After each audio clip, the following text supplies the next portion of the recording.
You are about to enter the fantasy football show. Please stand by like a boss. Estás entrado al fantasía fútbol novelas. Espera con el patrón.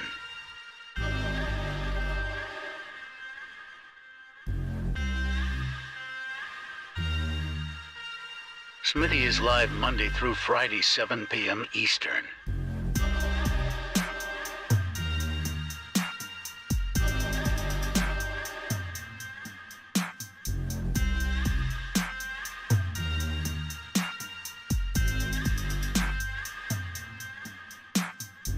Get on-demand one-on-one text advice with Smitty at thefantasyfootballshow.com.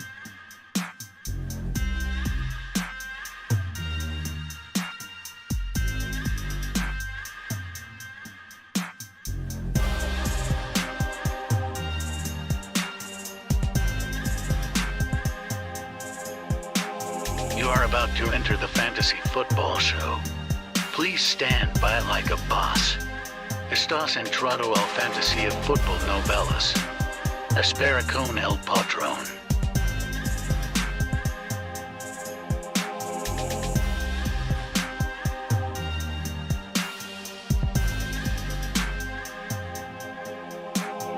Get on-demand one-on-one text advice with Smitty at thefantasyfootballshow.com.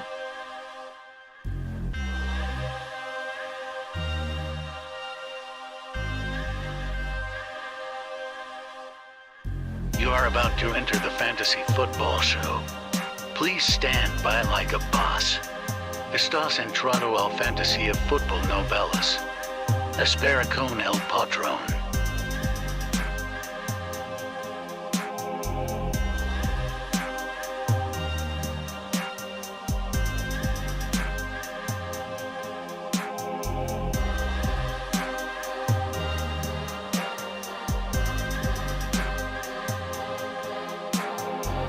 Smitty is live Monday through Friday, 7 p.m. Eastern.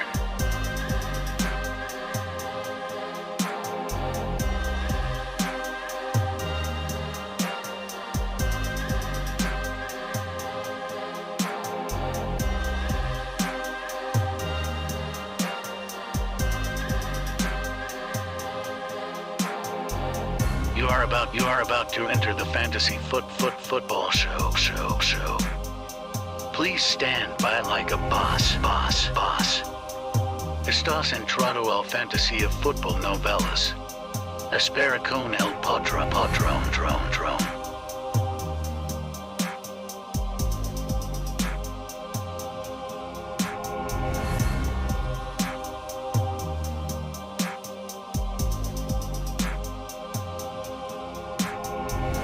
You are about to enter the fantasy football show. Please stand by like a boss. Estás entrado al fantasy. Live from the fantasyfootballshow.com studios. It's the Fantasy Football Show. Live! Monday through Friday, 7 p.m. Eastern. What is going on, good buddies? We're here to talk about... Whoa. This is like the second time in a row your boy Smitty's had the wrong intro up. We're doing fantasy football phone lines, voicemails, and all that today. We don't have a ton of news. We had some Justin Ross news. Guys, season's done, unfortunately. Foot surgery, the neck.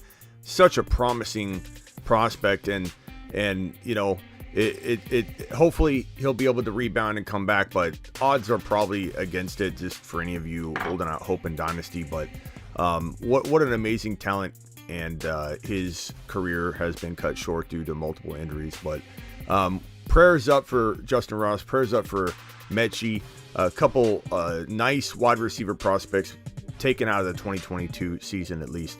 But prayers up for both those young men. Kyler Murray got the bag official today, and in the contract, there's a little verbiage that said Kyler's got to do a little film study.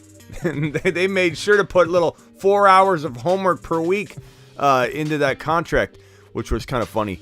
And then there's some recent news about Joey Burrow may be getting an extension already. That's how you do it, Joey. That's how you do it, Joseph Burrow. People are getting burrowed left and right, and people are going to remember it. Get burrowed. It's voicemail time. Drop a voicemail at the Fantasy Football Show on the gram. Tell your grandma. It is time to talk about whatever you want. We're going to the voicemails. We're going to the phone lines in a minute. We'll be talking fantasy football for the next hour or so. And I got a little special surprise for all of you. We are doing a live premiere right after this show. Right after this show, I've got this little number set to go live. Let's see, where is it? Right here. This number right here. Wide receiver 1. Could CeeDee Lamb and or Deebo Samuel become the number 1 wide receiver? It's not anything like where I'm ranking those guys as the 1, 2, or 3. My job in this video was to find and identify the wide receiver that is most capable of becoming the wide receiver 1 from a place where no one's ranking them as wide receiver 1. So I don't want to hear in the chat, but Smitty, Deebo or Lamb can't be the number 1 wide receiver. It's Cooper Kupp or Smitty. It's Jamar Chase. Smitty. It has to be JJ. I understand that. I'm not a moron. I'm at least not a complete moron. This is a video that's digging deep. This is a video that's going to say, hey, who could possibly be the wide receiver 1 if we couldn't choose Cooper Kupp, JJ, or Jamar Chase? Who could possibly be the latest wide receiver you could possibly draft that could be the number 1 overall wide receiver in 2022? That video drops immediately after this video at 5:45 p.m. my time. That's 8:45 p.m. East Coast. So we'll be getting off right before that and jumping right into the live. So get ready for that video to drop in like an hour and a half roughly. Let's hit the phone lines. This is from Danny. Hey Schmitty, it's your boy Danny. I just did a trade in my Dynasty startup. I traded Najee and Hollywood Brown for Jonathan Taylor.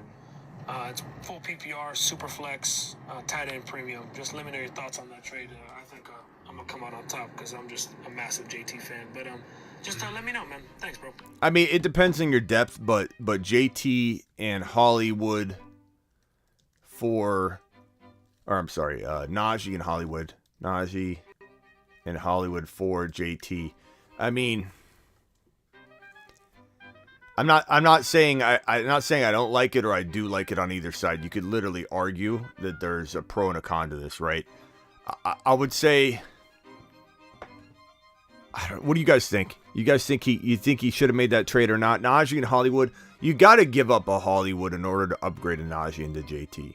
I mean, that's what you got to pay. That's the price. The question is, are people grossly undervaluing Najee Harris?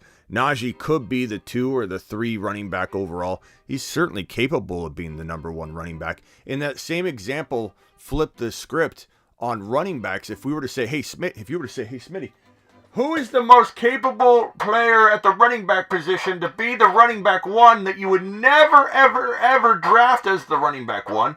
Najee would be on the list. So if you want my safe advice, I'd say, you're probably safe to keep JT. But if you want to gamble a little bit and go after a running back that could be as good, he really could be. I'm not saying I rank it. I'm not saying I expect it. This is like you're thinking ahead here a little bit. The offensive line still has some issues. Quarterback, who knows what the heck's going to happen there. But you got to think noodle arm Big Ben might not be a better option than having the 2 quarterbacks, Trubisky and Pickett, because they will switch if one of them blows. And if both of them blow, I don't know if it's that much more than what Big Ben was doing at the end of the year.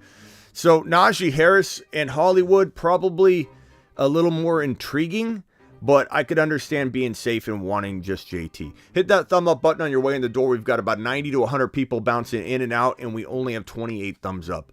Only 28 people have taken off their shoes and wiped their feet at the front door, walking into this humble abode.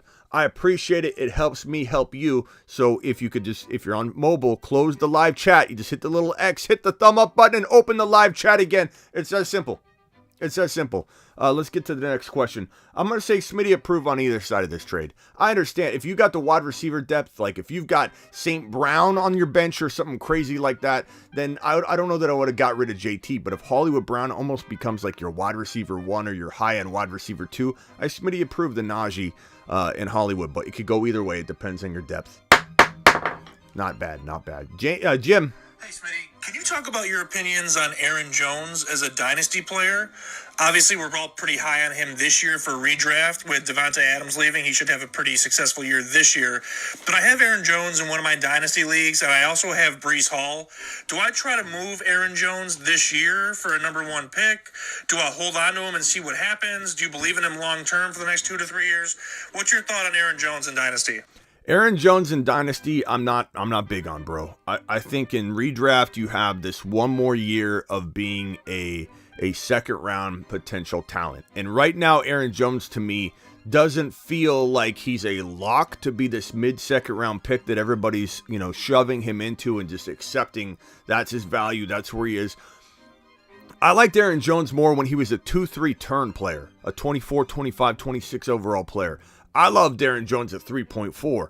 He climbed because of necessity. He climbed because of the scarcity at the running back position, and people are force-feeding him or imagining him being force-fed receptions, which I too envision when I try and map this out in my head. Will the Packers succeed without Adams? If they do, they have to force-feed, spoon-feed, wide receiver work to Aaron Jones.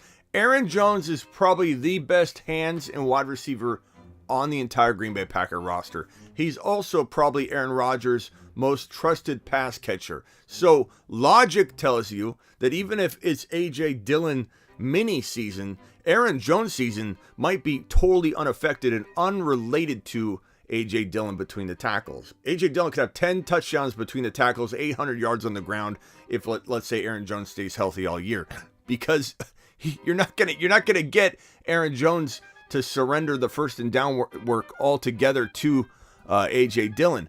But is there a chance that A.J. Dillon could still have 800 yards and 10 touchdowns without really hampering Aaron Jones? Yes. And that's only if they feed him 70 to 90 receptions. Even let's call it 80 to 90. Let's not even call it 70. Let's call it 80 to 90 receptions, becoming almost an Eckler of years past. Remember when Eckler would rush for 500 yards and do all of his damage in the PPR work? This is what Aaron Jones probably needs to do in order for the Packers to be able to survive post Adams going to the Raiders. If they think they can survive, if they want to survive, they have to lean on Aaron Jones. Now, dynasty-wise, look, this guy has been injury-prone his entire career. He has had a couple solid years in a row the past few years of not really missing a grip of time, but he's always a concern to miss time. Aaron Jones isn't a spring chicken. He also cost the team, I think they can save up upwards of 13 to 15 million, somewhere around that range. I'm ballparking that based off my memory. And this noggin's got a lot of information coming in and out, so I might have that wrong. It could be 12 or 13.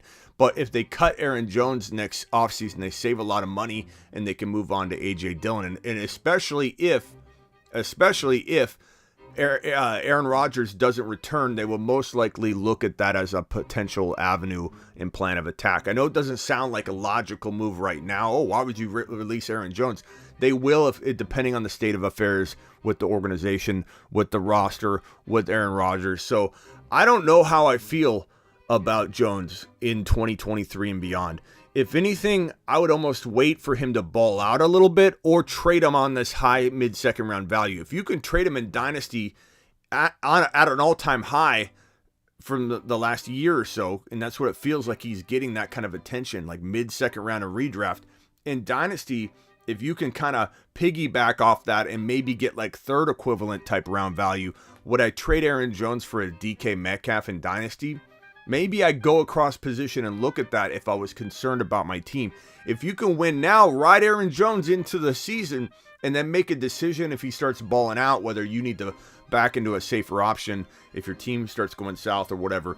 But if you are in win now, build mode for your dynasty team, you have to try and explore trading him high. You might have to get creative and sidestep into a wide receiver, and you might have to take a little less than your mind's expecting because you're in redraft mode sometimes thinking, oh, Aaron Jones is going to have a good year. He might, but you can't expect the world in dynasty from a guy that everybody believes probably has one, maybe two if you're lucky, but probably 1 year left. So expectations are, they got to be realistic in dynasty. Kenny. Hey, Smitty, how do you feel about Nico Collins now that Mechie went down? Kind of have Calvin Benjamin vibes with the kid. I hope he can have a better career, though. I really like him. Yeah, Collins has some good upside. He's got a big fan club. Nico Collins. You'll hear a lot of people scream his name real loudly from the rooftops and say, Nico! Nico! Hey, can you give me a sleeper? Nico! Nico! They're loud. They're small. The group's small. There's probably 10 of you. But you're very loud, you're very passionate, and I understand why. There's a lot of upside. I also feel like the situation isn't half bad. So I like Collins a little bit. There's definitely some upside, but, to be determined. Is he a guy I'd have on my roster in a dynasty league as my wide receiver 5 or maybe 4 if I'm like really thin at wide receiver? Sure.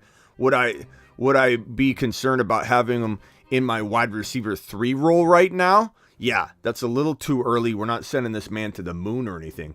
But I think he's definitely got some upside and appeal. Kenny.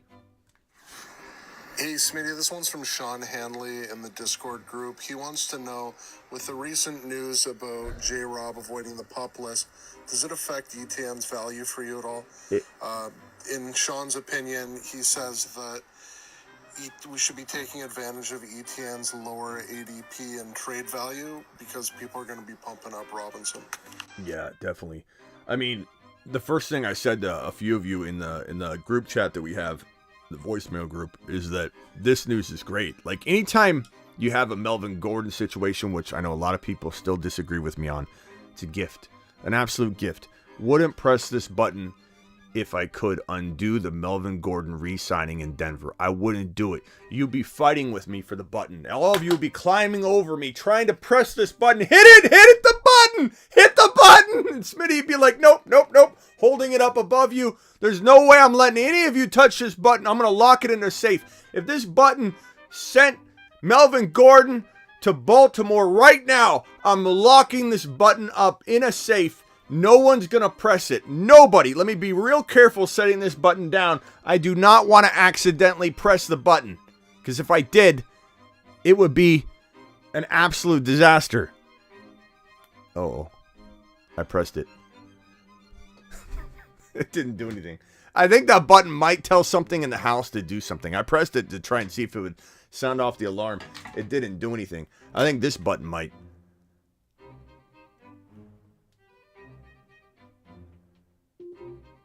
I don't know. Red alert. There. That might have sent Melvin Gordon to Baltimore. We're in trouble. But if the same button made it so that that James Robinson would be on the PUP list, or that James Robinson would be ruled out the first 6 games of the NFL season, I wouldn't press the button either. Does everybody understand what I'm saying here? I'm trying to compare the Melvin Gordon situation to the James Robinson situation. I would not press this button if it removed J-Rob from the roster, because J-Rob is a non-factor. He's not a factor. He's irrelevant.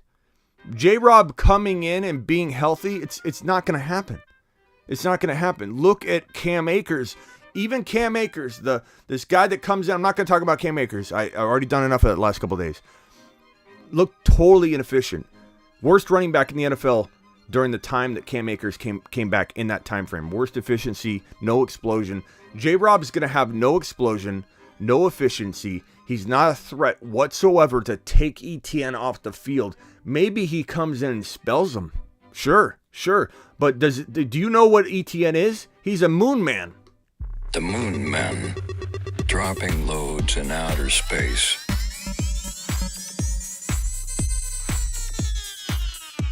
Space Monsters. Do you think that you could become a moon man? One of the moon men very easily. Do you think I hand these out like candy? Look at how many moon men we have nominated. The Moon Men, dropping loads in outer We have space. 8 players on this list. It's a select group. Who do you see on there? Space Monsters. Travis Etienne. Do you see James Robinson on the Moon Men list? No, you don't. Don't worry about James Robinson. Use it to your advantage. He is not, even if he can get on the field in week 1 and play, he's a backup. He's a change of pace. This is when Etienne might even be on the field still, out wide at wide receiver, and they need somebody to run the football. I actually hope he stays healthy all year because I want him to try and at least alleviate some of the concerns we have of defenses keying on Etienne, who is the number 1 option on this football team. He's the number 1 wide receiver. He's the number 1 running back. He's the most athletic player on the field. He's got the rapport with T-Law, Trevor Lawrence. They played together in college. This guy's not coming off the field. And this is coming from a guy very critical of any running back that's ever on a Doug Peterson offense because the Doug Peterson effect, the running back by committee this man deploys every single time is a concern. And is it a little bit of a concern? I mean, always going to worry about Doug Peterson running multiple running backs. It's just what he does. But this guy Etienne's special. He's different. He looks 100%. He looks 100%. He says he's 100%. He's doing rehab to make sure the Liz Frank injury doesn't reemerge. Very smart way to play this. Rehabbing still. He'll rehab on it all year to keep it healthy and strong. And we've seen footage of Etienne cutting left and right, not cutting like my grandma, like Mike Thomas, where Mike Thomas is playing catch at a park that's been recently irrigated, and he's running out, rounding corners like my grandma. That is Mike Thomas. Etienne's on the field, cutting corners, looking like a monster, looking like a moon man, if you ask me. The Moon Men, dropping loads in outer space. So, good question, Etienne. Use this to your advantage.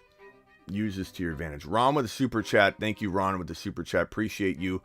Guys, the link to the YouTube memberships is pinned in the description or in the live chat. Ron Navy's saying, I'm taking laps because I'm late getting here. No problem, Ron. Laps are good for you. Laps are healthy. Let us know when you're back. Niner by nature, one of the biggest super chatters around, plain and simple. Joining us. And Niner by nature, I have a YouTube premiere video on Deebo Samuel and CeeDee Lamb that is going to go live at 8:45 p.m. So jumping out of this show. So let's see, 8:45 p.m. At 8:45 p.m. Eastern, which will be 5:45 p.m. my time. We're jumping on watching the premiere about Deebo and Lamb and why these two guys, Deebo and Lamb, let me throw the graphic on screen here. These two guys are the only choices for who could be the quiet, understated, surprise number 1 overall wide receiver in fantasy football 2022. Not saying you draft for it, not saying you expect it, but if I had to pick deeper guys and I couldn't choose the top 3, I couldn't choose Adams, I couldn't choose Diggs, I have to go a little bit deeper than that. These are the final 2 players that feel capable of being the number 1 wide receiver in fantasy football 2022. And I make arguments and I definitely explain not to draft in there, but Niner by nature, you're going to love that one. Appreciate you all being here. Let's go to the next voicemail. This is from Kenny as well. And I got another one from Cable from the Discord group. Cable wants to know, can Singletary be an RB2 or is he an RB3 for you? Singletary, he's an RB3. He's not an RB2. Is he capable of playing like an RB? So that's the question. Like, you obviously don't draft him as an RB2. You can't. But if you went light at running back 2 and you screwed up, or your game plan was to stack everywhere, best player available, and you've got this really light running back 2 committee platoon going where you've got Tony Pollard, Singletary, Algier, a bunch of guys that you think could pop off and become a good supporting cast member. Yeah, I mean, I'm okay with that in that if you're stacked everywhere, but am I targeting Singletary as my running back 2? No. Am I targeting him as even my flex over like a St. Brown or something? Probably not, because you've got Cook, you've got a couple different options here, and an offense that is not committed fully to running the football. They did at the end of the year. They ran the ball almost better than anybody the last, handful of games, last 8 games, I believe. last 6 to 7 games maybe. I think Singletary had something along the lines of 7 or 8 touchdowns in like a 6 or 7 game period, and he had a couple 100-yard games. And they ran the ball well into the playoffs. Like, it wasn't just the regular season. It was like the tail end of the regular season, like a handful of games, and then all the playoff games. They literally ran the ball. They were completely balanced. And if you notice, that's when the Buffalo Bills were unstoppable, when they finally balanced out their offense. When you didn't know if they were going to run or pass finally. That's the first time we've known that about the Bills. They've always been throw. Now they walk into the playoffs on fire with the run, on fire with the pass. Josh Allen can't be contained because you don't know if he's going to hand the football off to Singletary and he's going to rip off a 30 or 40-yard run. So I like the upside of Singletary. I absolutely do. But I think he's got to be your running back 3. He can't be your running back 2 unless you are completely stacked at other positions, which could be possible. So the answer is I do like it. To the moon you are, according to the Bruce. I love that saying that Bruce dropped. Unbelievable. Let's go to voicemail group 2. Kevin. Hey, Smitty. I steer away from running backs that only play half time. So it got to my turn at the end of the first. Do you, Smitty, approve me going with full-time running backs like Leonard Fournette and Cam Akers over Swift and Javonte and picks 1 and 2? I feel really good about it. That's actually not a troll. That's Kevin being funny. Yeah, so I don't know. I mean, you know my saying. I think he's poking fun at Fournette, poking fun at Cam Akers being number 1 or number 2 running backs on a fantasy team, Javonte, Swift. I will say this on a serious note. I absolutely love Swift and Javonte, and I think that you can draft both of these guys in a lot of situations. You have to kind of draft Swift first because Javonte ends up falling more times than not further down in the second round than Swift will. Swift's usually gone in round 1, but if he falls into round 2, it's at the top. So if you do want to own both of them, grab Swift first and try and grab Javonte. But my favorite draft strategy in 2022 is always centered around Swift and Javonte being my first 2 picks. And I'm not always like running back. You'll rarely see me go running back. Thank you, Kevin, for the amazing voicemail. Drop another one, Kevin. Okay, Smitty, coming with a surprise running backs question right now. The draft boards went kind of funky. You kind of missed out on all your guys. You didn't get Brees, you didn't get Etienne. You've been talking too much in your opening league, and people sniped you. So, Chase Edmonds, Josh Jacobs, Ramon Stevenson, or do you have a better option, maybe an A.J. Dillon or which one would you go with and why? I mean, look, I like Algier later. I like Tony Pollard a little bit later than I think where you're at because I think he would fall. But A.J. Dillon, he feels the most capable. Even if the yards aren't there, the 8 to 10 touchdowns is certainly going to be there. A.J. Dillon's the guy. Hunt I like a lot. I think Hunt's pretty darn good. Browns will run the ball a ton, especially in the first part of the season. And I think that if they end up getting stopped and there's a lot of 8-man fronts and they end up stacking the boxes, they will turn to using both running backs and throwing the football to Kareem Hunt. So Kareem Hunt's best work has been, ironically, when Chubb is on the field and they're rotating or on the field at the same time. Whenever Chubb's gone down, we've all expected, Kareem Hunt to explode, and then he doesn't. His best work has been when Chubb's healthy. So I'm not saying it's a great move. I'm not saying I'm proud of the running back, the way the running backs fell to you, or that I'm excited for you in this situation. I think you said you had Etienne and Brees Hall, though, or are you saying they got sniped? I'm not sure. But either way, next up, Tony Pollard and A.J. Dillon. I love. I probably go A.J. Dillon before I go Pollard because of ADP. And then I like Rachaad White a little later. I like Algier later. I like Alexander Mattison later. I like Stevenson a little bit, but I do worry about all the running backs they drafted, rookies, and there's too many running backs sitting there. They may even potentially trade Damian Harris, although I don't know that a lot of teams are interested in trading for a running back. So they may want to trade Damian Harris, but like the rookie, they'll start one of these rookies at some point in New England. That's the way New England rolls. But I hear you, I appreciate you, and it happens, bro. Hey, Smitty. I love your channel, man. I see you do a lot of whiteboard, build a team on your whiteboard through the like 10 through 12 pick, and usually it's like it involves a wide receiver, then Javonte, then Breece Hall and Etienne.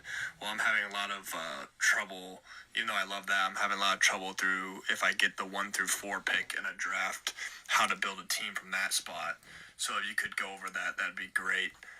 1 through 4? Myself like drafting a Cooper Kupp or something, and then pushing Breece Hall and then Etienne as my next 2 picks to get those running backs, because I catch myself like wanting those running backs because I don't know what else to do. So if you could build a team from the 1 through 4 spot, that'd be great. Thanks. Yeah, we'll do that right now. I will say that I don't know that there's a problem with having Breece Hall and Etienne as your running back 1 and 2, and then Cooper Kupp. So I don't know if you're looking at that differently than I am, but I absolutely don't mind that. But if we go to the whiteboard and we say, let's build that team first, so that we can. We got to get this focus in. Let's build that team first, and let's say that. Let's say you end up going Cooper Kupp with this pick right here, my good man. If you go Cooper Kupp here, and you end up, you're not forcing Javonte or Etienne or Hall here, but maybe you're doing it here. So maybe you got Etienne and Hall, and Hall does fall sometimes here. He does. It just depends on which one you got to take first based on your league and everything. This is a fantastic team. Even if you punted running back again and just went early quarterback, which I'm not sure I recommend because of Burrow that's probably going to sit here. This is round 4 or 5.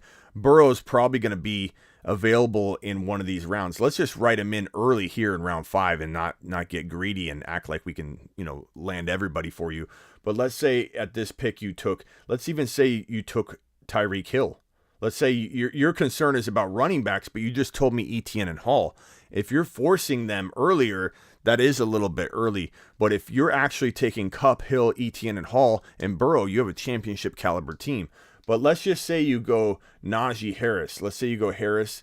You can get a Harris or a Debo or a Hill. Let's just say it's Debo here. Debo. I still probably draft these guys here.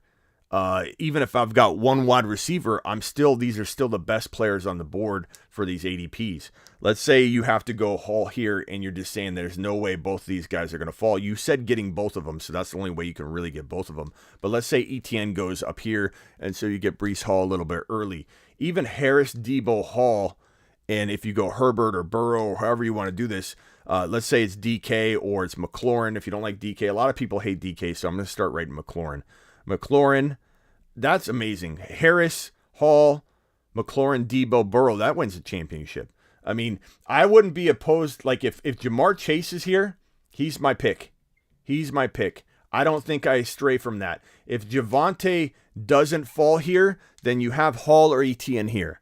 And if you think Hall, you got to go off the pre-rank list. If Hall looks like he's going to fall because he's the 10th running back ranked when you're right here on the clock, then push Hall to this pick and take Etienne here. But if Hall's like the 3rd running back available, you're going to have to take him here. So let's just say you take Hall here, you take Chase, you take Javonte. If Javonte's not there, let's say you even go Debo here. So you go Debo, you go Chase, Debo, Hall, and right here at this pick, I'm not forcing running back if it's not the best player there. I would even go Herbs here if I wanted, if I thought it was the best player on the board. Just because Burrow's there doesn't mean I'll pass on Herbert if I'm sitting here looking at only players. Like, even James Conner isn't like exciting to me in the 4th round. I'm not saying it's bad value, but like I feel like Herbert oftentimes at like 410, 4.8, 4.12 is the best player available. I think he's going to throw for 42 to 45 touchdowns, run a couple more, and he could be close to a 50 touchdown quarterback this year. Don't listen to the quarterback position so deep. Good for you. Have fun with it. I also love Burrow in this range. Burrow wins leagues right here. One of my favorite picks in fantasy football. But I don't know, bro. Even if you went Chase, Debo, and then had to fill in those running backs there, Hall and Etienne, Hall and A.J. Dillon later. Let's say you got A.J. Dillon or something. A.J. Dillon and Hall, and you're running light at running back. Like, it's crazy. It's a little nervous. Like, I get it, but that's why you hopefully can get Etienne and Hall here. But try and get Javonte here. Take the best player available here. I think Chase is the number 1 pick here, and I think if you got Hall and Etienne or Etienne and Hall, you'd absolutely smash. So I wouldn't be too concerned, bro. I think those are good options to have. Not worried. That 4 pick is easy to draft from if you just take the best player available the entire way. That was from Corey, I think. So this is Kevin. If you got Herbert on your team, would you, Smitty, approve drafting Mike Williams in round 5? Say like a DK or McLaurin were there, but like drafting Mike Williams over those guys in round 5 because you can have the Herbert Mike Williams stack. What do you feel about stacking versus like, is there an incentive for that? I mean, there's some incentive to, if you feel the offense is going to be ultra consistent and you'll have very few down games. That's when a stack can kind of help you because you're going to have consistency. That's why you're drafting it. If you feel like the Bengals will always be consistent and you own Burrow and Jamar Chase, the stack is advantageous in that sense that you're predicting 2 bad games all season, let's say, out of the Bengals. That means you're just flat out getting carried week in and week out. There's inconsistent players that will be top 5 for 2 weeks and then vanish for 2 weeks and screw you. And you have 2 losses because of this inconsistent player who's got stats that are always there at the end of the year. But what good are the stats if a player has a lot of them in one game and you win the week, but you didn't need all that production in 1 week? You could have used it spread out. You could have used just 100 yards and a touchdown, and that player would have won you a week. But because they're getting 203 TDs in one game, and then they go stale for 4 or 5 games, that's when you worry about, like, okay, the end of the year, the stats are there, but they're inconsistent. So Herbert and Mike Williams, it's phenomenal. But am I passing on a McLaurin? No. Am I passing on a DK? You could argue that. I get the whole quarterback situation worries people in Seattle, but I'm probably taking McLaurin. I'm probably taking DK.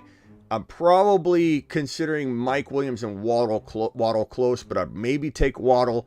I just think that's a little early. I think people are starting to move Mike Williams into round 3, and I don't know that I love that, even though I love Mike Williams. It's just there's a line in the sand. There's a line in the sand where you draw it for a player, and is Mike Williams a stud in the 3rd round? No. Is he a stud at 5.2? Yeah. He could become a stud, outperforming monster from 5th round value, but you start reaching in the 4th or reaching in the 3rd, or if DK is sitting there and McLaurin are there, I'd rather have DK and McLaurin, especially McLaurin, than I would rather have Mike Williams. Mike Williams is a surprise elite wide receiver 2 if all things go well. Like a surprise elite wide receiver 2. McLaurin is at the tail end of the wide receiver 1s with upside to be mid wide receiver 1. DK's at the tail end of the wide receiver 1s, and a lot of people are going to be so down on his situation. Geno Smith-Lock, look, he survived with Geno, and he is the number 1 or 2 wide receiver in the NFL I would coin as a player that could survive a bad situation. There are wide receivers in the past that have done just fine with bad quarterback play. He is that kind of build and that kind of player. Am I drafting him where we used to draft him? No, that's my point. When people say, but Smitty, you really think he's going to do well enough? Yeah, I do when you consider his ADP drop, Bob.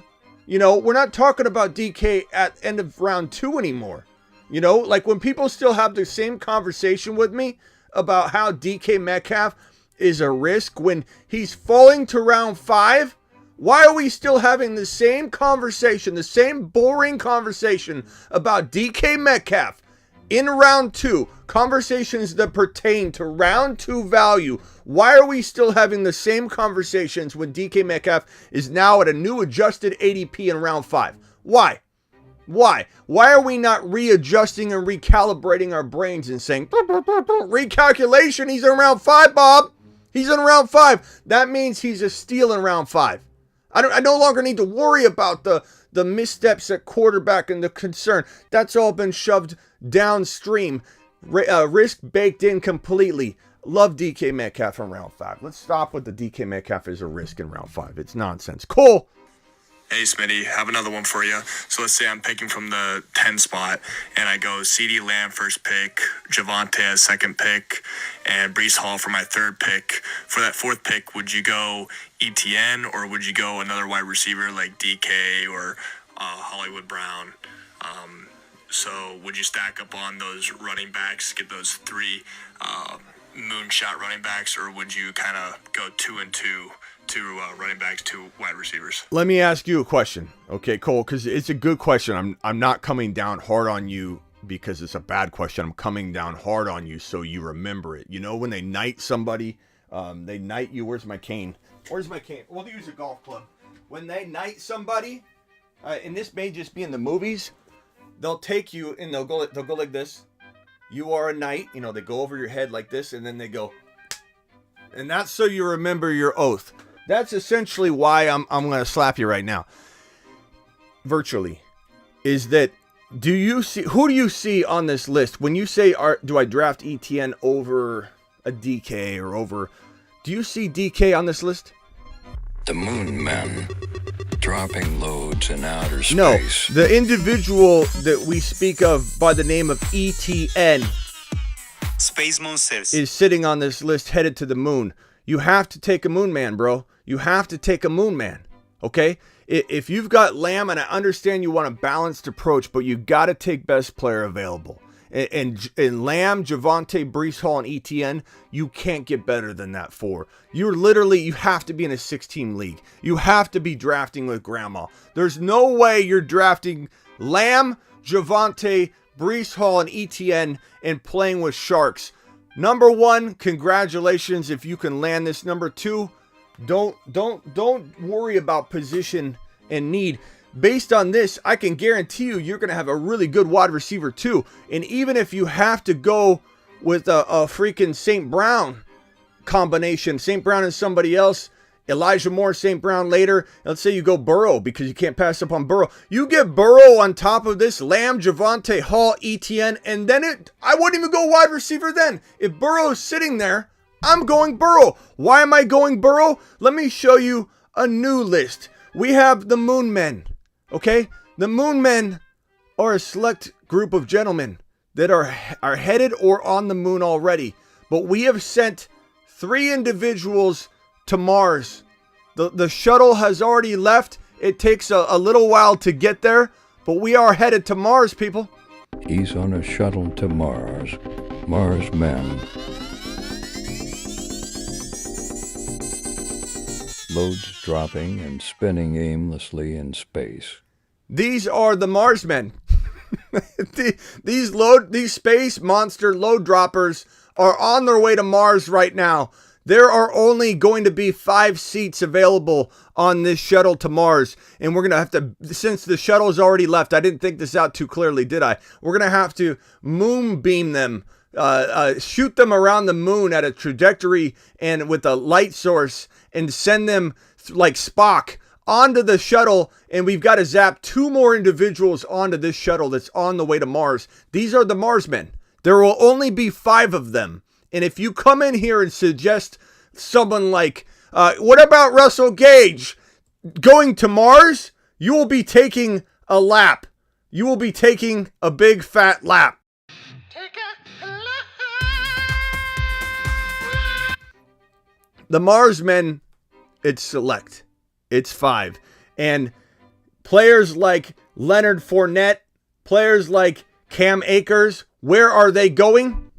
And off he goes to the planet known as Uranus.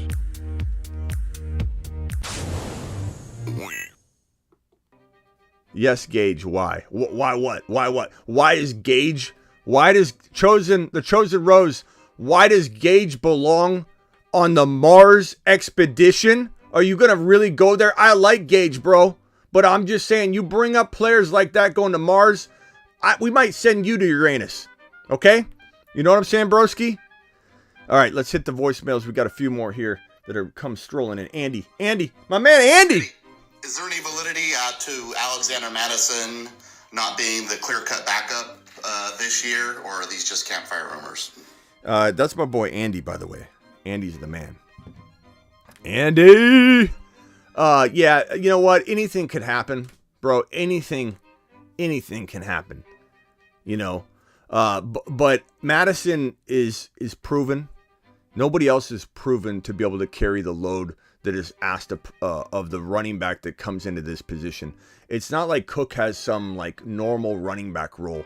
He's got a very, very heavy heavy situation where he's asked to do a whole lot, and Mattison already has the blueprint, knows how to execute the plan, knows how to navigate the offense, and the offense is changing a little bit. It's going to go a little more pass happy. Mattison's the veteran there. He knows how to mold and sculpt the offense and change it and go with the flow. There's no way that some rookie or younger running back is going to come in that has no experience whatsoever and just going to knock him off. It'd have to be injury.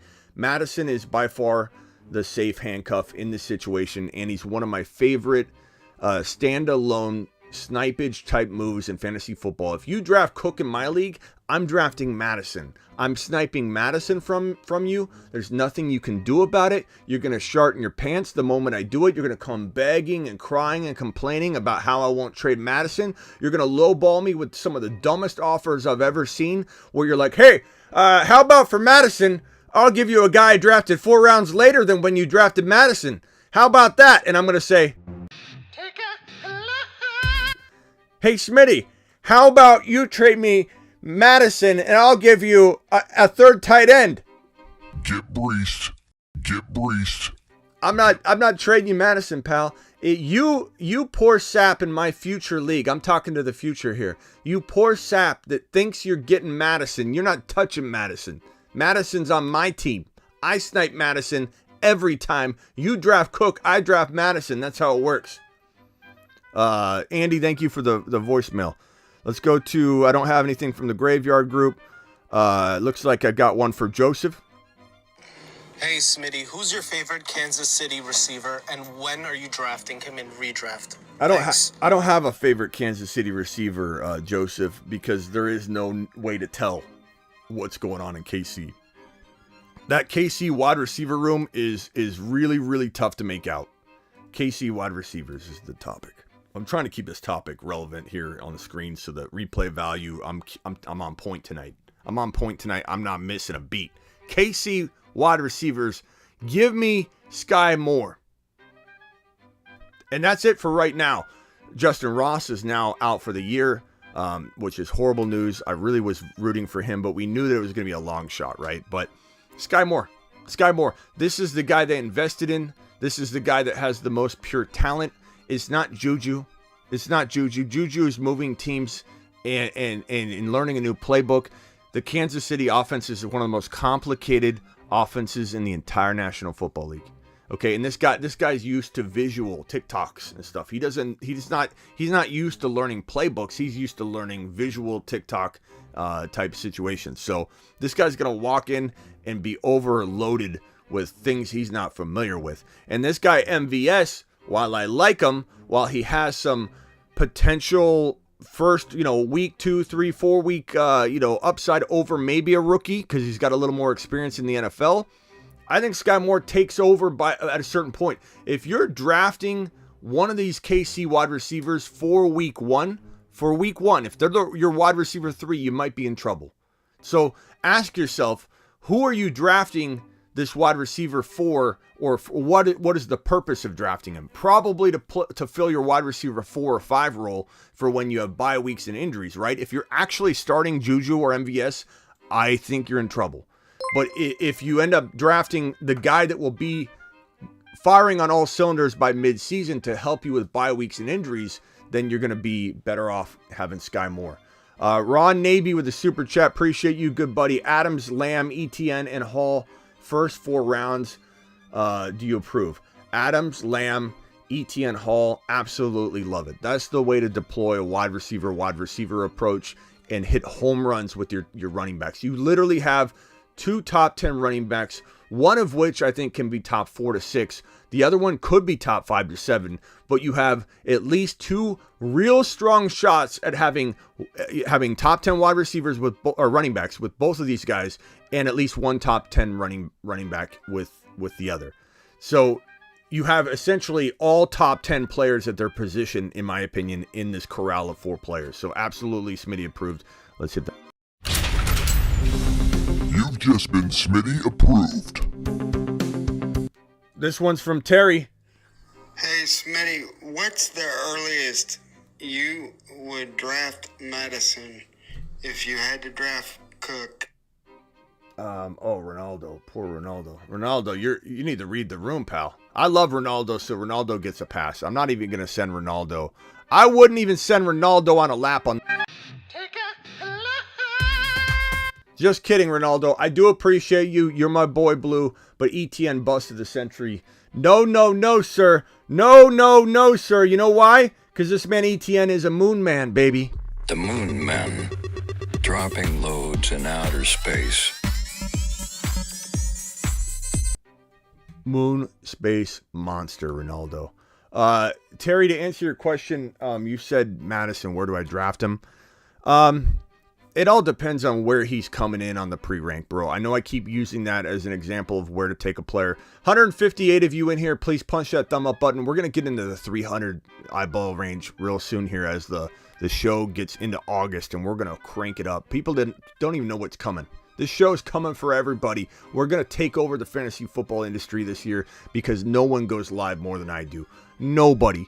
Find me somebody. Nobody does. Not only do I go live Monday through Friday, 7 p.m. Eastern, for like an hour to 2.5 hours a show. Right there. Once a day. I go live whenever news breaks. Whenever news breaks, I walk in here, whether I'm in my bathrobe, whether I'm eating a burger and I got to set it down or eating an omelet, set it down and finish it later. I walk in and go live. We go live more than anybody. And on top of all that, we mock draft almost every night on additional live. Sometimes I'm live 3 or 4 times on YouTube. 5 hours some days I'm streaming on YouTube. Nobody does it more or better than we do. We're taking over. 160 of you in here. Please punch that thumb up button. Show everybody that you could take 86 likes right now and turn it over 100 just by everybody doing it at once.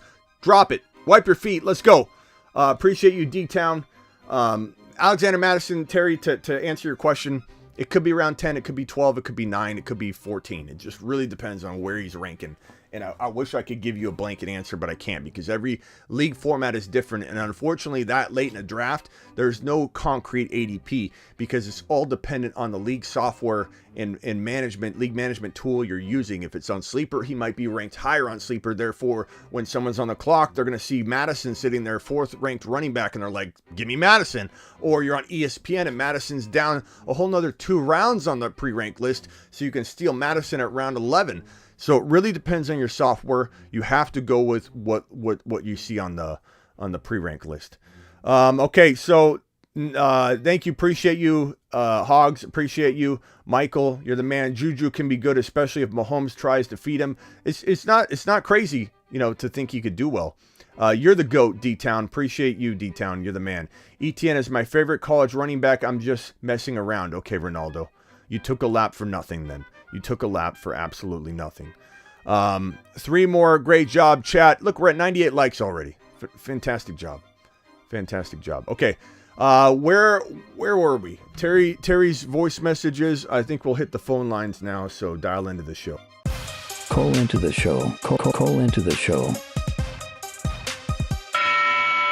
Call into the show. Dial 602 NFL. Dong. Smitty, in your next mock drafts, you have to draft 2 tight ends to test the waters. Awesome. Okay. Good talk, T-Bone. Good talk. Drafting 2 tight ends will never work. Ever. Okay? Not if it's a 1 tight end. WRM, join the memberships, baby. WRM. Mashed potatoes! Yeah, buddy. Appreciate WRM. Attaboy. Jacob joined the YouTube memberships. Mashed potatoes! Attaboy. Attabroski. G-Money joined the memberships. Did we get somebody drop it? Is someone gifting these? Is somebody gifting these? Moon. Someone's gifting these. You're going to the moon. Mashed potatoes! Yeah, buddy. KG Money joined the memberships. Attaboy, broski. Mashed potatoes! Yeah, buddy. I think we're going to have another one here because somebody's dropping gifts like crazy. Slothy is joining the memberships. Attaboy, Slothy. Who did the gifting? Let me guess. Was it Kayla? Who did the gifting here?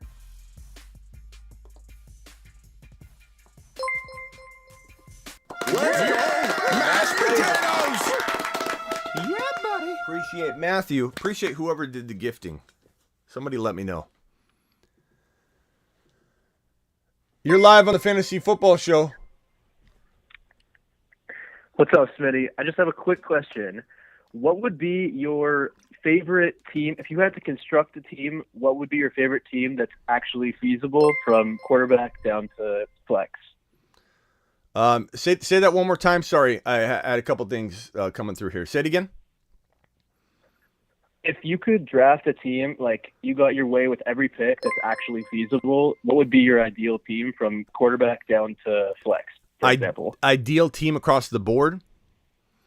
I think you have to give me give me a draft. Give me a draft slot, because I mean that could be different for every draft slot. So let me spitball it with a draft slot. All right, let's go with the 5 spot. 5 spot. Give me Jamar Chase in round 1. Give me Javonte Williams in round 2. Give me AJ Brown in round 3. And sometimes he falls late, sometimes he doesn't.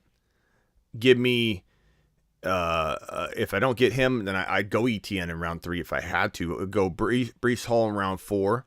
I'd go DK Metcalf, who's falling into round 5 at times now. And then Joe Burrow around 6. And if I've got to go Joe Burrow around 5, I can do that. And I can swing back and take another player around 6. That's fine. But like that's the most ideal from that spot. But to get Etienne and Breece Hall and to still get Jamar Chase, and even in that second round, if I don't get Javonte, let's say I get like a Debo or a Tyreek. Debo's been falling more and more and more. But if I get Jamar Chase and Debo, I'm still crushing it with Breece Hall and Etienne as my running backs and Joe Burrow. I mean, that's my ideal team. My ideal team's going to, in some way, shape, or form, encompass Jamar Chase, DeAndre Swift in rounds 1, and Javonte in round 2, Debo or potentially, there's a couple players I like in round 2, but Javonte is the one I like most, obviously. I think in round 3, it just depends on the pre-rank list whether I'm going to take Etienne high or not, or take Breece Hall high or not. If my running backs are flying off the board and I can barely get one of those guys, I'm taking them in round 3 versus trying to wait and miss out in round 4. But Breece Hall is going to crush mid-round 3 value. Just absolutely annihilate it. And I love that people think that Breece Hall in mid-round 3 is like a reach because he's climbed. I don't know if you remember back when Godwin, I had Godwin as he was a 7th or 8th round pick right before his breakout year. And I was creating videos on him going, he's a steal in round 7, round 8. And then Arians comes out and says, just out of nowhere, he just comes out of nowhere and says, Chris Godwin's going to catch 100 balls in this season. And dude climbed to 4th round value overnight. Everybody was drafting Godwin. And he had a monster year. But what people did is when he climbed from round 7 into round 4, people got scared, bro. It's psychology 101. People got scared of already missing out on the climb.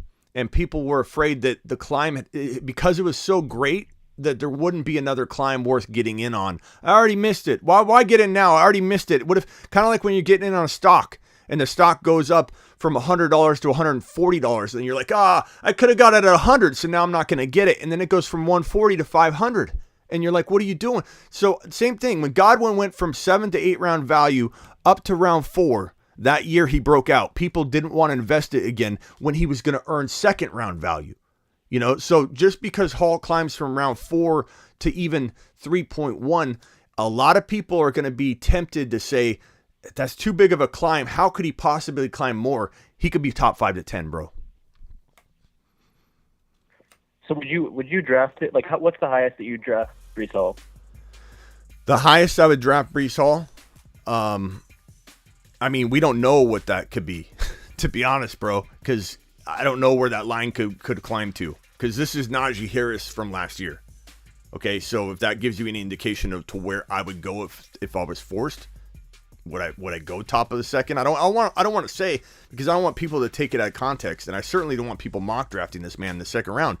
Right now, based on ADP, the highest I will go is 3.1, because 9.5 times out of 10, you will get him at 3.1. Only in our mock drafts are people taking him too high.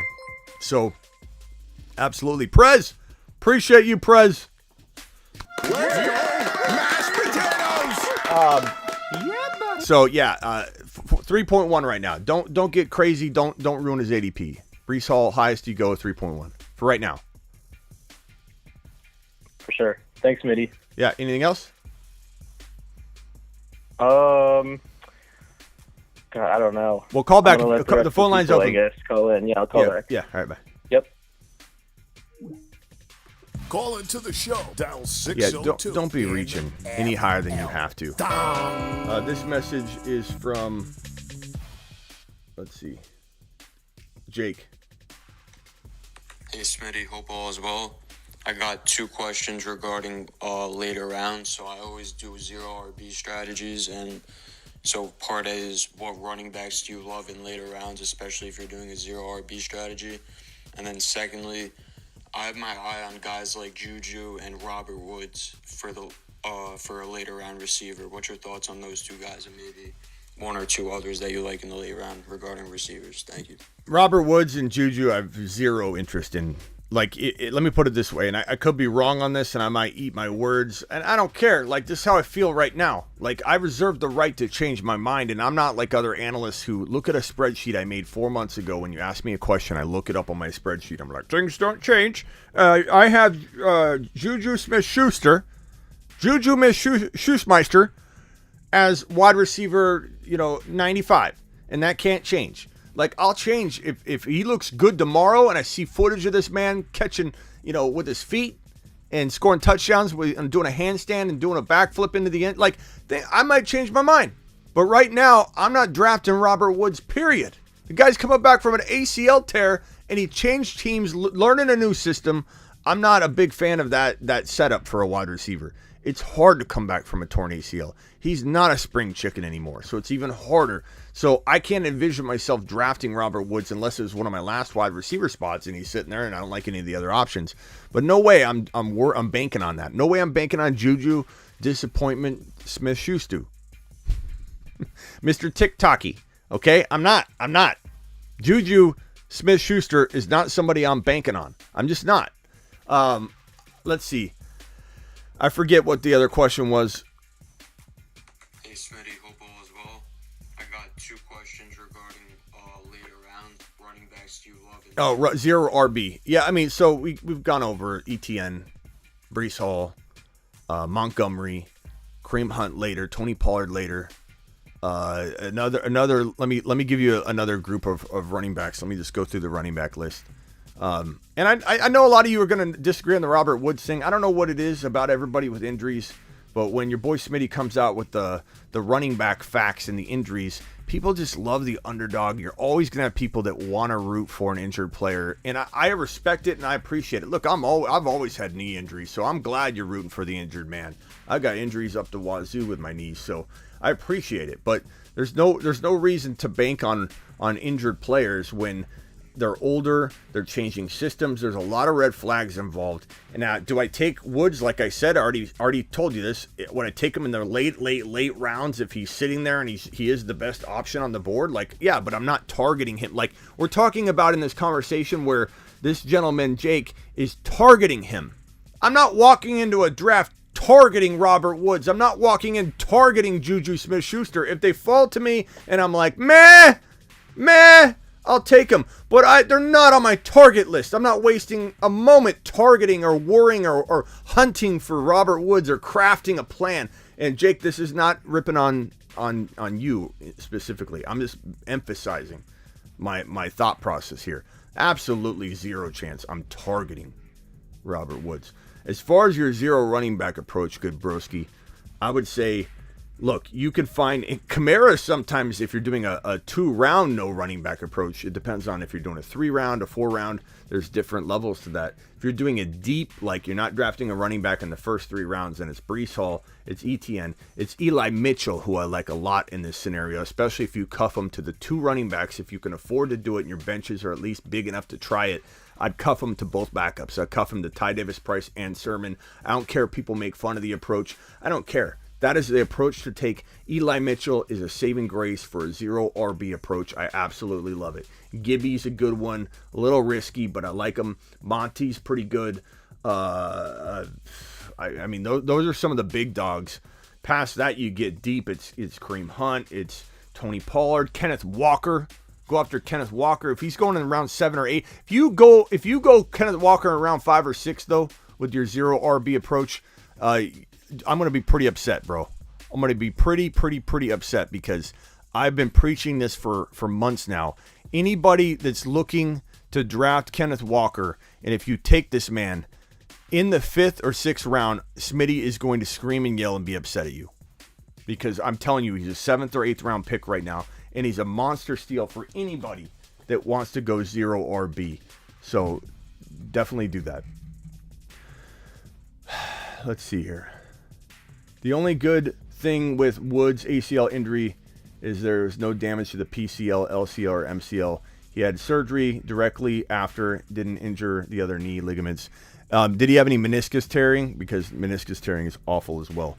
But to me, it doesn't matter. I'm staying away from him. His first year back, changing systems, learning a new offense. Not to mention, like, until we see him like 100% running around and looking, he's not going to be 100% all year. You can't off an ACL tear. But as long as he's, running around and we've got a clear indication, then we could talk, But until everybody sees that, everybody's assuming that Woods and J.K. Dobbins and all these ACL torn players are just going to bounce back when you don't. It's just like Barkley. We knew Barkley wasn't healthy. We knew it, but people refused to listen. And we were beating a dead horse on this topic over and over and over, but people just refused to listen. He's Barkley. He's going to do it. No, until you see the player rebound, you can't take the gamble. Dial in to the show, people. Call into the show. Dial 602 in. I respect. All respect to you, Smitty. I have a question, but so many kids around, they're loud. Well, type it out, bro, and I'll try and look for it. I took Kenneth Walker in the 3rd in one of my leagues. You better not have, Kevin. You better not have. That's crazy. People are still doing it. Like, we'll literally see somebody take Kenneth Walker in round 5 still. And there'll be a legit mock drafter in our community. It won't be a troll or something. They'll take Kenneth Walker in round 5. And it's like, bro, what are you doing? What are you doing? The upside's there for him to explode. But you got to take him at least round 7 or 8. His ADP is like 9 or 10 right now. And if you're not waiting until like mid-7, you don't know what you're doing with Kenneth Walker shares. Stop investing in him. You're ruining the Kenneth Walker market. Let's see here. I sent a voicemail. Okay, let's go. Cole. All right, Smitty, so I've been in a situation where it's the 6th round where usually I take Dalton Schultz, but George Kittle has been there as well. So in the 6th round, if George Kittle and Dalton Schultz are there, which tight end are you taking between the two on your team for this year? It's such a tough one. While I think Dalton Schultz could finish as the 2 or 3 or 4 tight end, I think you're rarely going to see Kittle fall. And so if it's me, I'm going to take Kittle. I'm gonna get Dalton in a couple other leagues. I think that opportunity is a good and fun one to play out. So give me Kittle, but that doesn't mean I don't still love Dalton Schultz. It doesn't mean I don't think Dalton Schultz could be the number 1 the number 2 tight end in fantasy football after Kelsey, if Kelsey's healthy. Absolutely feel like there's an option for that. So Kevin Williams, now you're trolling. What's Kevin Williams trolling for? My first 3 picks were Lenny. Yeah, he's trolling. But Kevin's good people. I don't know what's up with him today, but he is good people. He's just trying to be funny. But Kevin, we appreciate you still. Kevin's not a troll. My mods don't hit him. Kevin's the man. This is from voicemail group number 1. I think I already got Joseph's question. Hey, Smitty, hope you're having a good day. Thanks for taking my voicemail, but I have a question for you about Adam Thielen and Darnell Mooney. Where are you taking them, and who do you like better? Thanks. Adam Thielen, Darnell Mooney. Give me Mooney. mainly because he's the number one on his team. Granted, maybe they pass less. Who knows? You don't really know. But I think the volume of a number one wide receiver, even in Chicago, will be better than Thielen's production on the year. But you're not crazy to go either. You know? You're not crazy to go either. Less than 15 minutes and Cup draft finished. That's good, Hoovy. It's been a long draft. I still have people DMing me every single day. I stopped responding to some of the requests because I just can't. Like, this is why it's tough to do a league, and this is why I decided to set it up the way I did. Hardball, okay? This is no like soft, softball type of commissioning or anything that I'm doing. You draft the wrong player, that's it. I'm sorry. I'm not changing your pick. I'm not doing any of that. Everybody was complaining the whole draft. Not everybody. A lot of people were, because they said that my fantasy league messed up their drafting. Look, I've been doing this freaking 20 years, and myfantasyleague.com has been around for almost I think they've been around longer than I have. And I've never once had them draft the wrong player. It's user error. I know everybody thinks it isn't, but it is user error. It's not understanding the system. I know it's a complicated system, but they don't draft the wrong player for you. So I've left it alone. We've got the best ball no bench league coming up. That is going to be postponed because there's no way we're going to have it filled by August 1 because I haven't done a good job of promoting it. So we'll figure it out. Yeah, MFL is simple, says Brian. But everybody talking about how MFL's been drafting the wrong players. It's not the case. It's user error, unfortunately. Mooney has a higher floor. Thielen has a higher ceiling. That could be true. That could be true. What's up with the no bench league? I got to promote it more, so we'll start doing that this week. Probably have to do a live draft because I don't think we'll have enough time to do anything. So we'll be doing a live draft for that. We'll figure out the best time to do it. It'll be a live draft with a minute timer or whatever, and we'll figure it out. Thielen is cooked, says Swaggy. Look at Swaggy. Swaggy normally is pro. He's normally not for doubting anybody, I thought. Swaggy doesn't like Thielen. I thought that would be somebody where you come in and say, Thielen's great. Smitty, you're too low on Thielen. Because he's a little bit one of those doubted players like Saquon. You like Saquon. I thought for sure you'd like Thielen. I don't know. I got Kenneth Walker in round 6. That's not, in redraft, that's not good value. That's not good value, Dinky. That's horrible value. If it's Dynasty, congratulations. Can I use DK as my wide receiver 1? Zach, you certainly can, depending on your build. It depends how you build, bro. Thoughts on Saquon with 2 years removed from his new head coach and lining up all over the field? Is he a second rounder? Not yet, Sandhu, in my opinion. I don't blame a lot of you for liking the idea of Saquon in round 2. And you're not taking a lap for it, but am I doing it? No. I'll watch everybody else do it. Would I take him at 3.5? Maybe. But I still feel like I'd rather have Breece Hall. I'd rather have Travis Etienne over Saquon Barkley in 2022.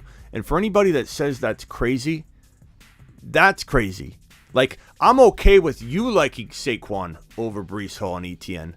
Why do you have a problem with me liking Breece Hall or Etienne over Saquon?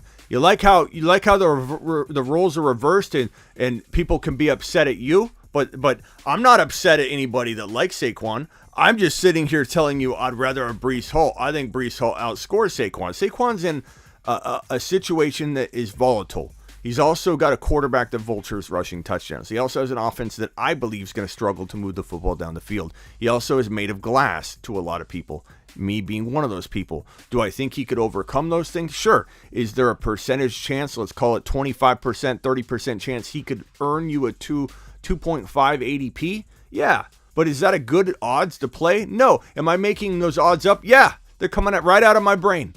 And I don't know if they're accurate. That could be my downfall on this. I could be wrong about my percentages. Of course, that's why we play the game.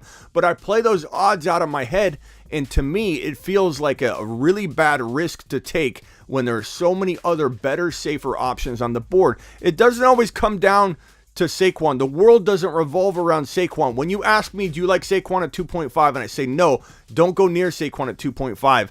And people try to make it about Saquon. It's not about Saquon. It's about the other handful of players I just like better than Saquon at 2.5. Doesn't mean he's a bust. Doesn't mean he's going to do what he did last year, which is bust on everybody. And I told you it would happen. But yet, instead of being like, yeah, Smitty, you were right on Saquon all along. Maybe Smitty's onto something. Maybe treading lightly with Saquon, drafting him in round 3, even if it's the top of round 3, maybe treading lightly is good. But no, instead, no kudos, no cookies, no pats on the back for seeing what was going to happen to Saquon coming, and no one listened.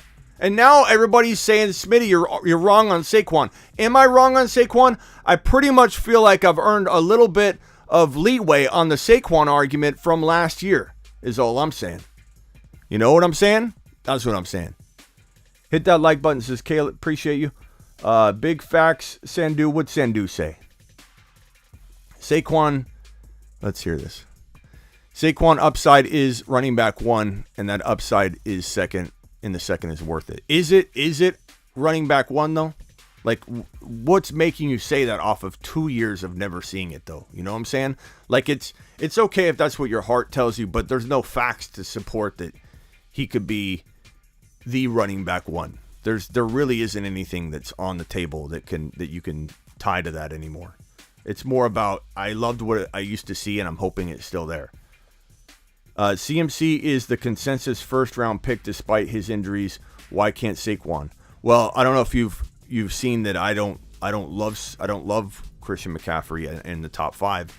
Would I take him over Saquon? Absolutely. I think anybody would, because he's had, bad injuries as well, but it hasn't been as severe of a list of injuries. So there is a difference there. Also, Saquon, even if fully healthy, if you could guarantee me Saquon will be fully healthy, his offense still holds him back.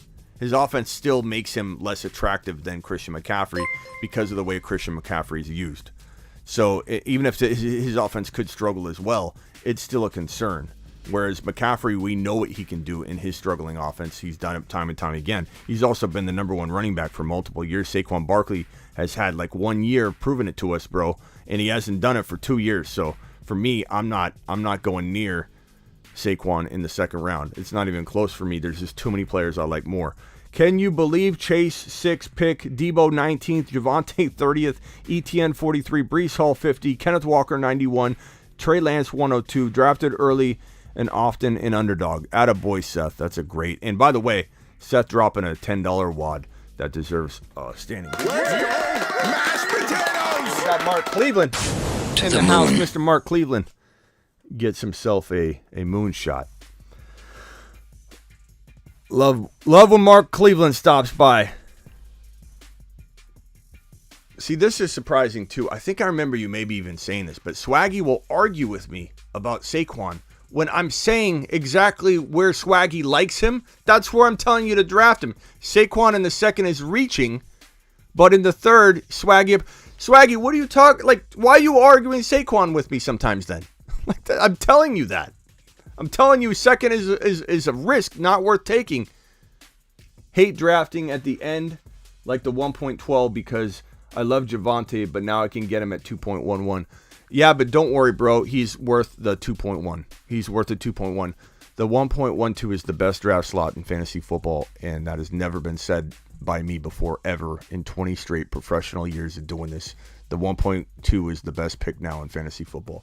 I got B Hall at the 20th. That's great, Legion. There's no way you got him in the 20th. Where? Do you mean 20th overall? I don't know if you mean 20th in the 10th, he said. There's no way you got him in the 10th, bro. No way. Last place in the division. Broncos last place in the division, Smitty.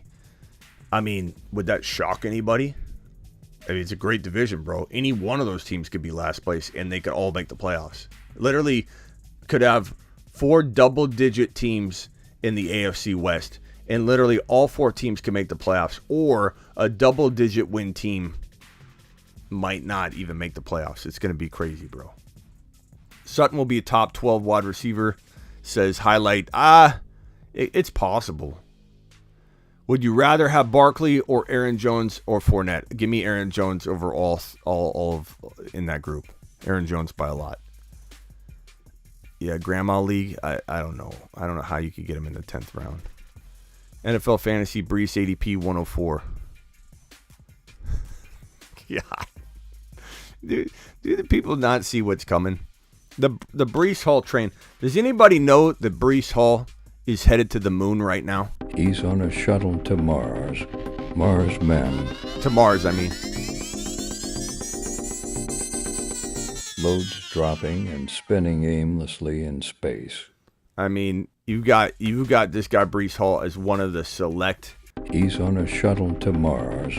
Mars men. One of the select group of 5. Only 5 individuals will be traveling to Mars. And I'm sorry, Brees Hall is one of them. You guys, we got a live premiere in T-minus 14 minutes on the YouTube channel. Let me make sure it's all set up and ready to go.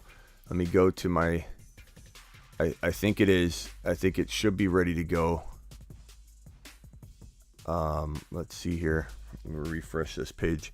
It should be ready to go and queued up. Yeah, it premieres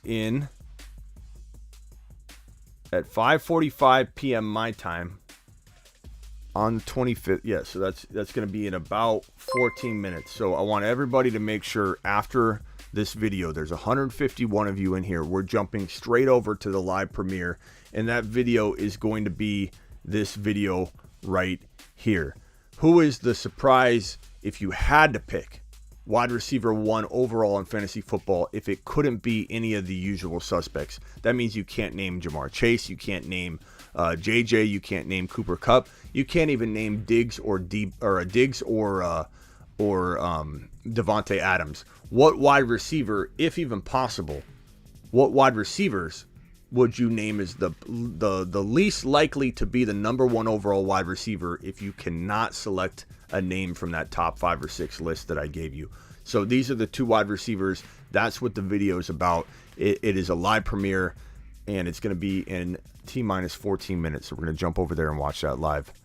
Deebo Samuel's your pick. Definitely going to be between Lamb and Samuel, in my opinion. Mark Andrews, Mars man.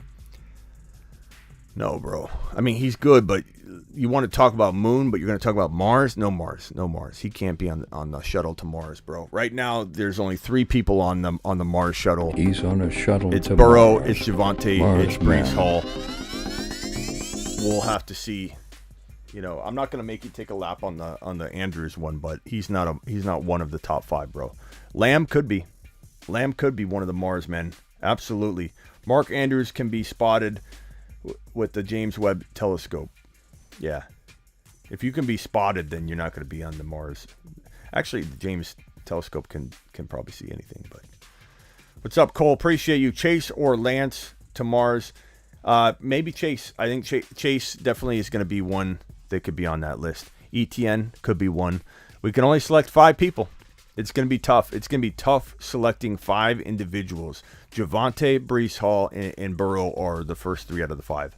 Laps given to people saying they aren't worthy.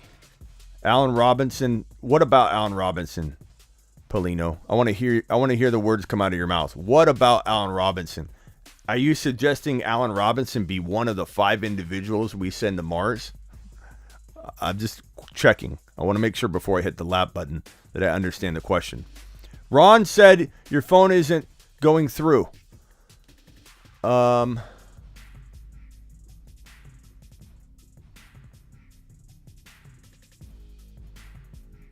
try again. Call into the show. Dial 602 NFL. Dong. Is Swift a Mars candidate? He definitely could be. He's definitely in the conversation. We're holding interviews. Swift could be a guy that goes to Mars for sure. Is the auction video coming?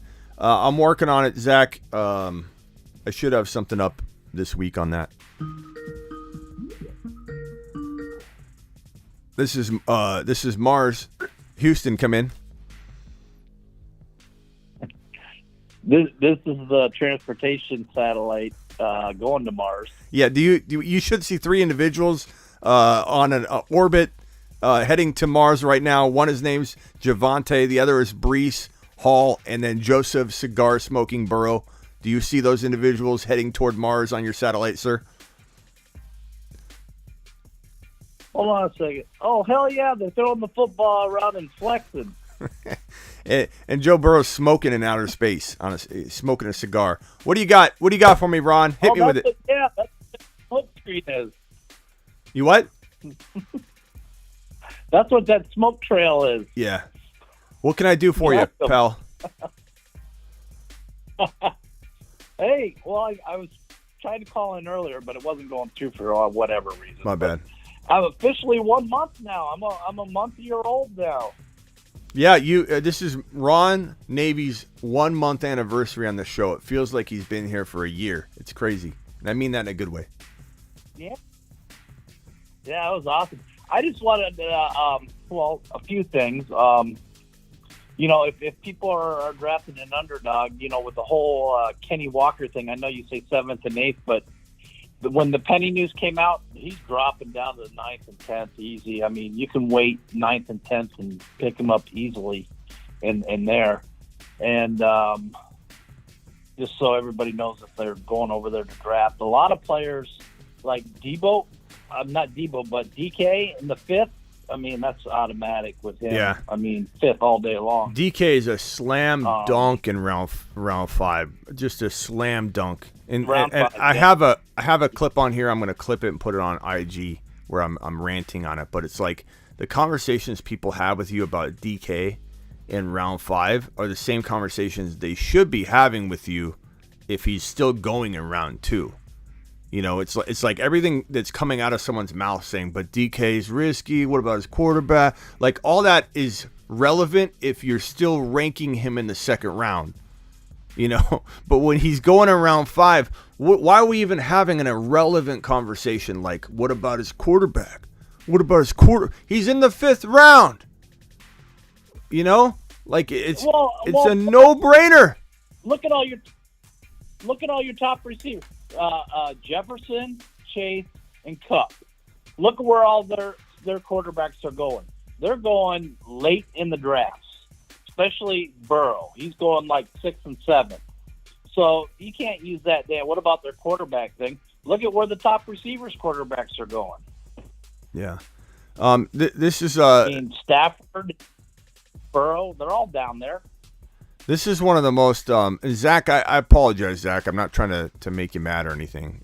Sometimes we're tough. I'm like a coach, bro. I'm going to be tough on some of the comments. It doesn't mean I'm tough on you or I don't like you, Zach. But Zach said the Jets are the Jets. Why trust Brees? And then Polino says the Jets are the Jets is such an annoying argument and point. It's the worst argument people have for Brees Hall against Brees Hall. It's the most like substance lacking argument on the planet for a player. The Jets are the Jets. Why do you like Brees Hall? He's on the Jets. Like I feel like people that say that didn't watch the NFL draft. The people that said that didn't watch the turnaround the Bengals just had. The people that say that are the same people that told me I was crazy for saying that the Bengals will win the division this year, and it's because of drafting Chase. And if you draft Sewell, you throw your entire hopes of becoming a top 5 NFL team down the drain by drafting Sewell. Everybody, draft Sewell. No, it was drafting Jamar Chase. Look what happened. It played out exactly like I said. And people saying the Jets are the Jets. Give me a break. Maybe they won't turn it around in year 1 like the Bengals did with the addition of Chase and the addition that the Jets got in the draft. But the Jets turned their team around. The Jets roster, the starting roster, looks nothing like it did before the NFL draft. And people have the balls to say that this is the Jets. They're not going to be good. Their team is stacked to the rafters. This team is going to be so good in a year and a half. It's not even going to be funny. And people are coming down hard on the Jets because of history, because they're the Jets. Did history ever allow this team to do what they've been doing now? Does anybody recognize that things look different? A little bit different in Jetville lately? The amount of stuff, not to mention, like, imagine going up against this defense now in practice. It's going to give back to the offense. how much better Zach Wilson's going to be facing Gardner and all the defensive players that were added. Like, this is a phenomenal thing for practice and building up skill set for the quarterback room. And not to mention, like, I know everybody laughs about Mike White, but that's a really good backup quarterback to have on your roster. You know, this is the first draft that I've ever witnessed where Jet fans were actually cheering. They actually got to cheer for their draft. That's pretty awesome. The only people in here that that maybe have seen a better draft are probably Ron and myself. You know, everybody else in here, I don't think there's been a better NFL draft since most people watching, you know, weren't out of diapers. Like, it is a phenomenal, like, you couldn't have had a better draft than this New York Jet football team drafted, like, on both sides of the football. Rockout said Rockout said DM in the graveyard chat. Okay. And then Kenny says Browns are the Browns, though. That's true. The Browns are the Browns. Like, look, as much as I think I'm making myself look hypocritical here, the Browns are the Browns. And the reason the Browns are the Browns is because of the decision making done from the top level. Like, the contract they gave Deshaun Watson, how dumb of a contract that was, how bad it looks before he's even hit the field. Like, it's an absolute travesty. These poor Browns fans, I feel so bad for them. I'm not making fun of them. I'm not making fun of Browns fans. Like, I feel bad for them legitimately. Let me play this message real quick, Ron. Hold on. Kyle. Hey, Smitty. I don't get why people are still down on Javonte. He's going to Mars, and if Melvin Gordon wasn't in the situation, Javonte would have been a top 7 player. Everybody knows that. But the fact we can get him at a bargain, that's good for us. And I don't know why people are so scared about the shared carries, because a couple years ago, Hunt and Chubb was sharing carries, and Chubb was a top 10 running back. So just don't be fooled. He's going to Mars. Speak to it.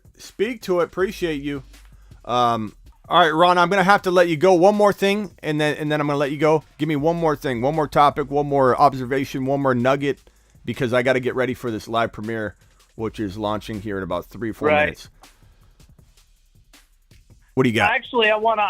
Well, it's going to sound like a plug, but there was a bunch of us that got into your Sunday video call yesterday, and let me tell you that $9.99 level, I think is going to be phenomenal if people, review it and all that. It's great. You get in there and you're able to talk.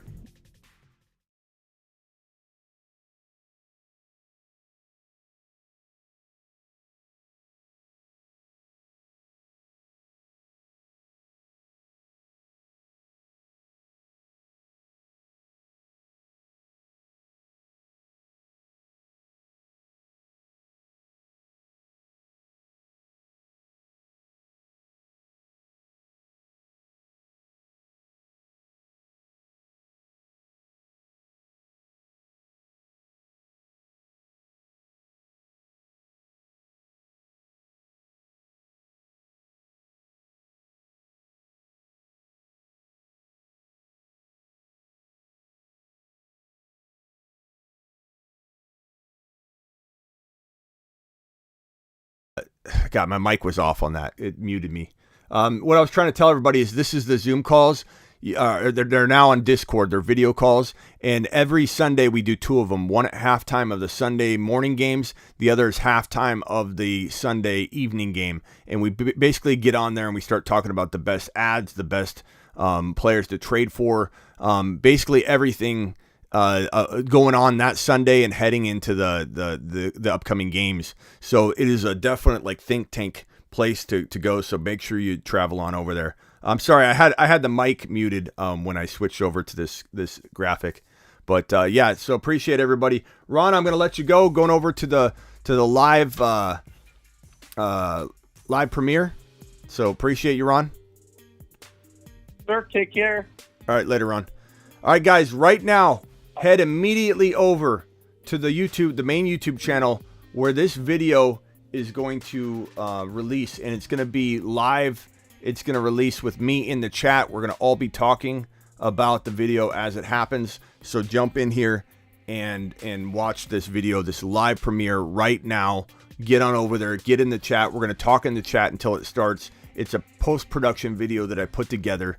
But then we're going to jump in and, we're going to jump in the chat the whole time and talk. So get on over there right now. Appreciate all of you. Thank you for everything. This is the outro here. I'm live Monday through Friday, 7 p.m. Eastern here on the channel. So that means I'll be back tomorrow at 7 p.m. Eastern. But of course, like always, I go live whenever news breaks. If news ever breaks, I go live. I'll walk into the studio. I don't care if I'm eating an omelet. I'll set it down and walk in, or I'll eat the omelet while I break the news. I don't care if I'm in a bathrobe. I don't care if I'm sleeping. I wake up and I break the news. I go live anytime there's breaking news. I will see you right now on the channel. Just refresh the main homepage of my YouTube channel. Click on the live premiere that's released right this second. It's about Deebo Samuel. It's about Lamb, and it's going to be live right now. Appreciate all of you.